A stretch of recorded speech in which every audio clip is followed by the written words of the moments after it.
What's happening, my Jack family? Coach Scott here, jacked40.com and shreddedafter40.com. Welcome to another episode of the Jacked After 40 podcast. Today we're going to talk about getting lean after 40 while improving your health and your overall well-being.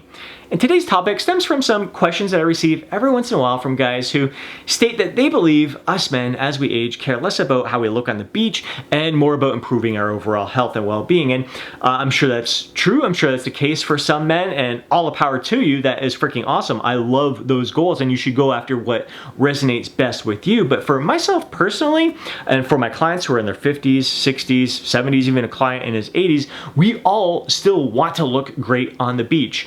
And the vibe that I get from these comments is that having a vanity goal and having a health goal are mutually exclusive of each other, and that is certainly not the case. At least it shouldn't be the case. It definitely happens. There's some people who are chasing a vanity goal who take not such a good approach, and their health can even diminish in the process. But with the smart approach to achieving a vanity goal, you should be able to improve your health and your overall well-being at the same time. And really, health, your overall well-being, and longevity should be a driving force no matter what your age is in this game of lifting and physique improvement here. But like I said, the goals aren't mutually exclusive of each other. This is why I preach that this Jacked After 40 lifestyle is about looking your best, feeling your best, and living your life to the fullest. And in today's video, we're going to go over how you can, again, get lean after 40 while improving your health and your overall well-being. And it really starts with, we're going to break it down to nutrition, your workouts, your cardio, your lifestyle, all those different aspects that you can that you utilize to improve your vanity goals, to achieve your vanity goals, but all of those things, when done properly, will improve your overall health and well-being as well. First, let's steer attention to nutrition, which can have a huge impact on improving your overall health and well-being. And with the Jacked After 40 lifestyle, we like to focus most of our attention on consuming whole, natural, nutrient-rich foods most of the time. Foods that fuel our lifestyle, allow us to feel our best and perform our best in all aspects of our life, whether it's in the gym, other activities that we're performing, or just having the energy to give the best of ourselves to our friends, our family, and our loved ones. And this is an area of our lifestyle that can continue to improve for life. My nutrition, although has been great for the past 10 years, has improved each and every year. I began by consuming like whole, natural, nutrient-rich foods, probably like 80% of the time. Now I'm more like 90-95% of the time where I'm consuming whole, natural, nutrient-rich foods, and the other 5 to 10% I'm consuming more processed food, some of my favorite treats. And that has been a fantastic change and evolution of my nutrition over the years. I've also really increased my veggie intake during the past year and a half. So really focused on making sure that I'm getting an adequate amount of micronutrients. So I'm always making sure I'm getting an adequate amount of each macronutrient, but micronutrients has been a big focus of mine in this past year, again, to feel my best, to perform my best in all areas of life. I've also been focused on the quality of food that I'm consuming, getting some free-range products in my diet here, some free-range eggs from a local farm, which are absolutely freaking delicious. I'd say has been a bit of a game changer for me. So next step is going to be like more free-range beef, free-range chickens, free-range fish instead of the farm-raised stuff out there that I typically get there. So just little different areas where I can improve the overall quality of fuel that I am putting in my body, but at the same time, not neglecting my treats, which also make me feel good. It's all part of living my life to the fullest. It's all a part of feeling my best, just again, enjoying my life to the fullest. Other aspects of my nutrition that I've improved upon is a strong focus on improving my overall male hormone health, which is incredibly important for us men over 40. So in that aspect, I've increased my egg intake, which I absolutely freaking love. I love eggs. So no, that was not a difficult decision to make. Increasing my veggie intake. So that's one of the reasons why I increased my veggies, especially the broccolis, the cauliflowers, asparagus, things that can have a positive impact on our male hormone health. Introducing some supplements into my diet. Maca, black maca powder from the Maca team, I'll include a link down below, has been a game changer for me. That in addition to their morning motivator, just two staples in my diet. Consuming about 3 tablespoons of their maca powders throughout the day, one in my breakfast shake, one in my oats, and just the drink, the the Morning Motivator blend with some almond and coconut milk is absolutely freaking incredible. So really improving my male hormone health by focusing on improving the quality of my overall nutrition. Other aspects of my nutrition that I've improved upon is just getting better at moderation. I used to have more cheat days throughout the week, and my cheat days would be like very excessive, where I'd feel full, bloated, disgusting, have acid reflux, not sleep very well, feel lethargic the next day, so not performing at my best, just really, really uncomfortable. So really developing a much healthier, I guess, relationship with food, where I'm getting better at, again, eating in moderation, just eating to that point of satisfaction, becoming more intuitive with the size of the meals, the portion sizes that suit me best, allow me to feel my best, sustain my energy evenly throughout the day. Again, it's been a learning process. It's been an evolution that has really improved greatly over the past 5 years, even more so during just the past 2 years. So that has really, really allowed me to feel my best, perform my best throughout the day. It's just getting better at moderation with alcohol as well. You see, I love some craft beers, but I mean, for me, like, 2 craft beers a couple times a week is my limit. I'm a lightweight. Any more than 2 beers, I'm dancing on the ceiling. Go Lionel Richie. So it's I keep my alcohol in check, and again, that is something that's going to keep my male hormone health in check as well. So things in moderation, just modifying my portion sizes, and just learning, just having a heightened sense of awareness with how foods and how meals and how meal timing, how many meals that I have throughout the day, how that impacts my overall health and my overall well-being. So, and all that stuff, again, like I said, not only is going to help me improve my health and overall well-being, my energy throughout the day, but it's also going to help me achieve my vanity goals in the process. Now let's steer our attention to working out and how that can improve your health and overall well-being. Yes, absolutely. I think any of us who are hitting the gym, doing some resistance training, a big purpose of that is vanity. We want to sculpt and shape our physique. We want to build muscle with detail, chiseled, rock solid look. So again, vanity is a huge driving force, but you don't want to do that at the expense of your health and your overall well-being. I see a lot of men over 40 who are overtraining. They're spending hours in the gym each and every day, 6-7 days a week. They are performing exercises that are causing them a lot of pain. They never take rest days. They never take time off from the gym, and they're always performing high volume workouts, and they rarely do warm-ups or anything like that. They just get in there and grind it out, do what they've always done ever since they were in their teens. And if you want to focus on longevity in this game, like, there's nothing that irks me more than seeing my fellow bros over 40 who are just grinding out reps, training to failure with every set, with heavy freaking loads, poor form, partial repetitions. Then you see them hobbling away. They just look ridiculous. I'm like, what's the point of getting here and weight training if it's beating you down, if you're like hobbling around because of it? There's so many better options for you to take part in, or so many different approaches you can take to your training that's going to have you walk out of the gym feeling empowered, invigorated, just feeling your best, not beat down. So a lot of that begins with, again, exercise selection. Should be performing exercises that cause you pain, like hurt kind of pain. It's one thing you're doing leg extensions, leg press or something, and you're working through a burn, that burning sensation kind of pain. All right, work through that. That kind of pain is freaking awesome to challenge yourself, to really test your limits. But select exercise. I mean, there's so many. If squatting bothers your back, if it bothers your knees, there's so many different leg exercises that you can choose.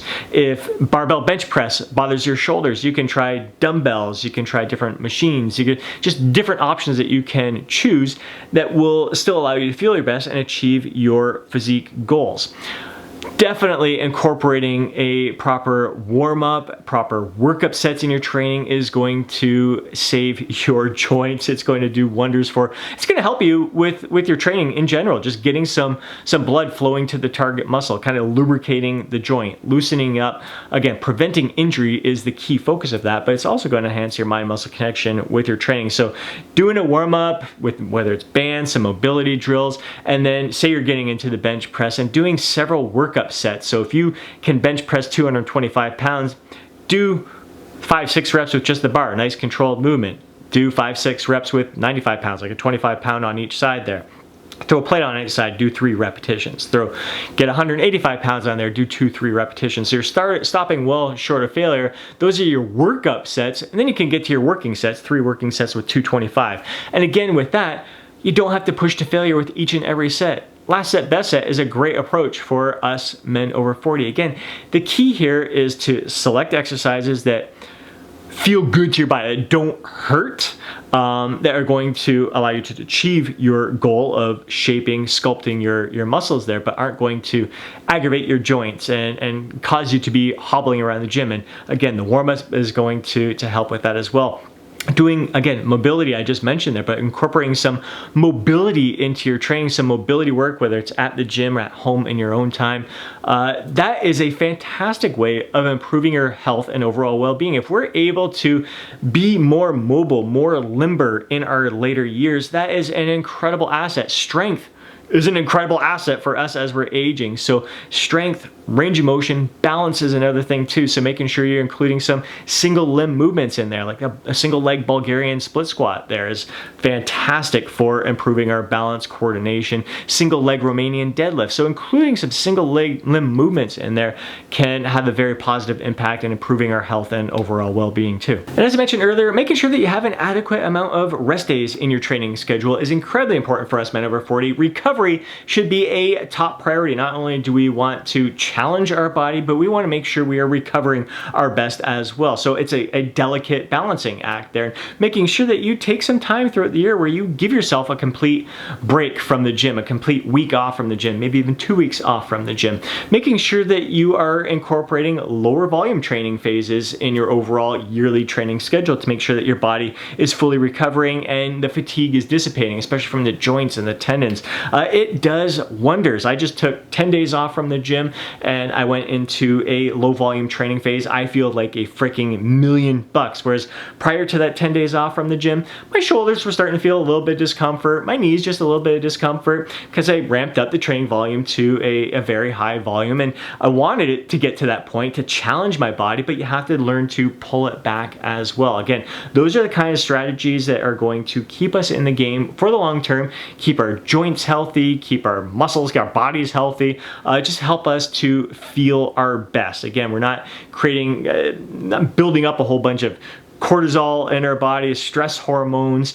We're doing everything we can to keep our body anabolic and feeling our best each and every day. And very similar when it comes to cardio. You don't want to be performing activities that beat you down, that cause you pain or discomfort. For me, I used to absolutely love jogging. There's definitely an aspect of me that misses that jogging lifestyle there. But if I get out and jog right now, my knees, my ankles, my hips will pay the price, and it will interfere with my weight training, which I absolutely freaking love even more than I ever did the jogging, the running there. So I perform cardio activities that feel best to me. I love getting out for my daily walks with Chief, which is kind of a similar feeling to the jogging, maybe not euphoric, and it's not getting my VO2 max up like it would if I was out there jogging. But the walking I do enjoy. It's great active recovery for me, gets me grounded in the moment, in tune with nature, and what really brings a lot of joy to my life. I also love biking, getting out for the bike rides outdoors in nature. Exact same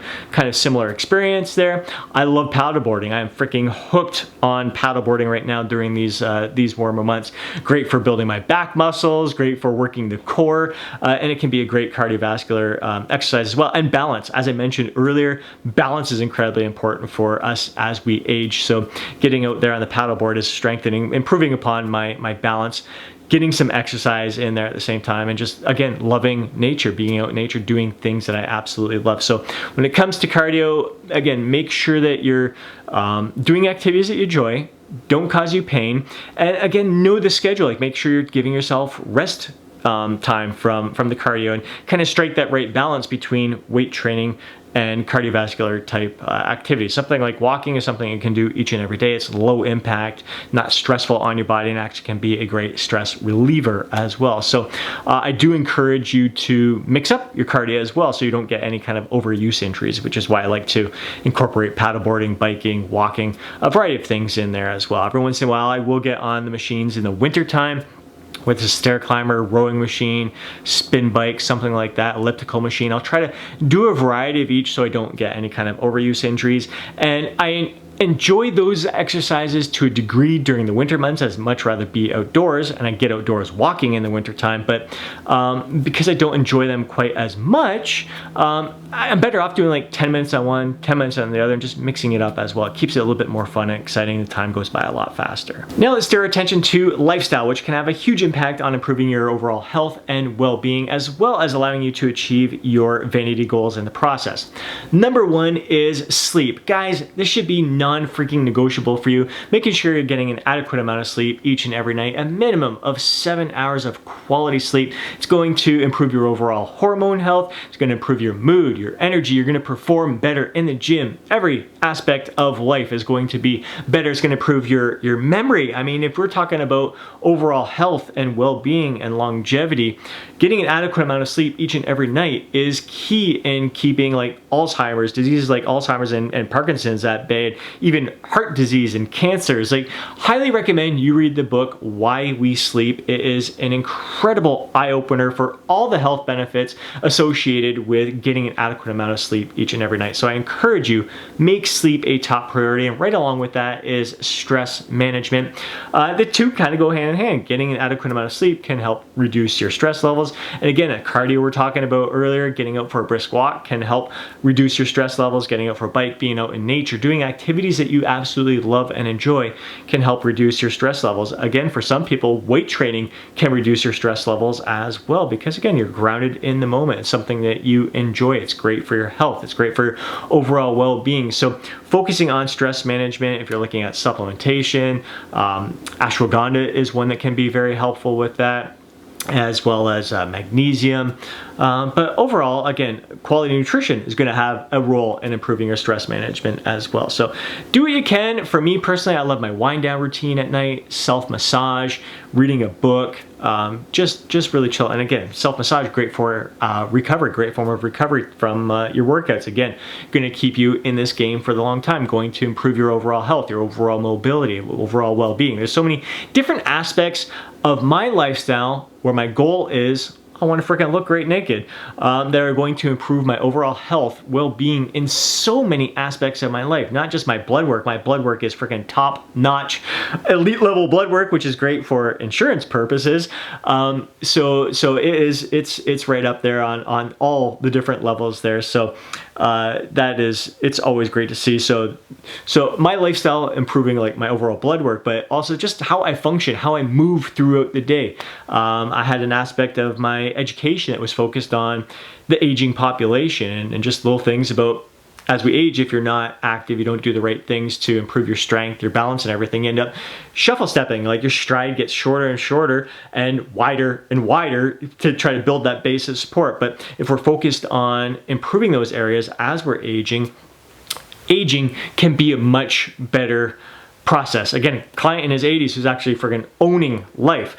I trained oh man, I miss him so much, Mr. Wilson, trained him right up to the age of 95, just seeing the vacations that he was able to go on and how he was able to enjoy those vacations to the fullest because of this lifestyle. And yes, he wanted to look good. There was time he was focusing on his clothes, his pants, like looking good was important to him. Maybe not so much being on the beach, but how his clothes were fitting and everything, how it was. Definitely vanity was important to him as well, even up into his 90s. So yes, lifestyle, all these things play a huge factor in improving our overall health, our overall well-being, as well as achieving our vanity goals. So for up to this point, we've talked about all the things that can improve your physical health and your physical well-being, but just as important is improving your mental health and your mental well-being.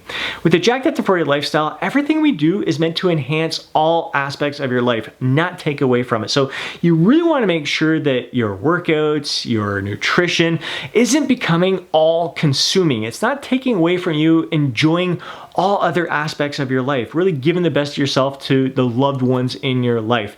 As well, body image plays a huge role in here, making sure that you are chasing a vanity goal, going after a vanity goal that suits you personally. Just because I want to achieve a certain level of leanness doesn't mean that you have to be going after the same level of leanness as well. Go with what suits you best, what is congruent with the core of your being.